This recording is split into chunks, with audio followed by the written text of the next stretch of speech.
Night was falling over the dusty plains of West Creek when Cowboy Jackson Hale heard something unusual. A terrified scream cutting through the wind. For a moment he froze. Someone was in danger. He kicked his boots against his horse, Ranger, and charged toward the sound. Bushes rustled. A storm gathered overhead, and with every second passing, fear tightened Jackson's chest. Then he saw her. A girl, hands tied, clothes dusty, trembling with fear, surrounded by two men who looked dangerous enough to kill. "Let her go!" Jackson's voice thundered like the storm above. The men laughed. A fight started. Jackson dodged a punch, blocked a knife, and tackled one of them to the ground. The second man ran into the woods. Breathing hard, cut on his cheek, he turned to the girl. Her eyes met his, wide, frightened, but shining with hope.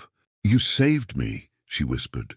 Jackson replied softly, "Not until you're safe." He lifted her gently onto Ranger and rode away as the storm broke behind them. That night, her rescue became the beginning of something neither of them saw coming. He took her to his ranch, lit a fire, and handed her a warm blanket.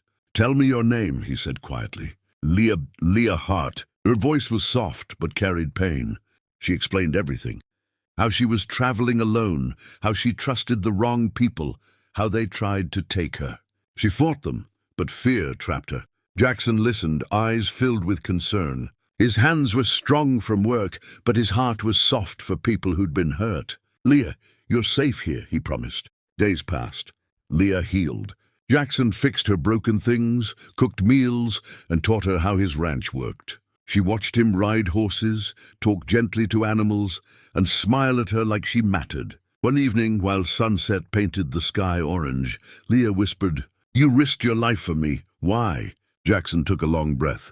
"Because I couldn't walk away. Something in your voice pulled me." Their eyes locked. Silence turned into warmth. For the first time in a long time, Leah felt safe. Leah started smiling again. She learned to ride Ranger. She helped Jackson feed the horses. They laughed more, talked more, stayed close without realizing it.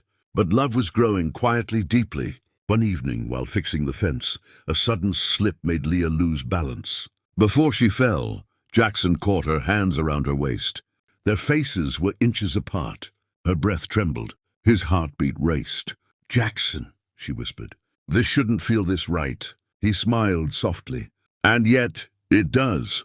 But trouble wasn't gone. The men who kidnapped Leah were still out there, and soon they found out where she was. Late at night, two shadows crept into the ranch. Jackson heard Ranger neigh loudly. Danger was close. He grabbed his revolver, ran outside, and saw the same men approaching the barn.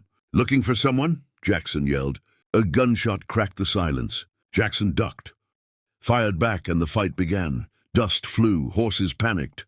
Leah watched from the doorway, shaking. One man charged Jackson from behind. Leah screamed.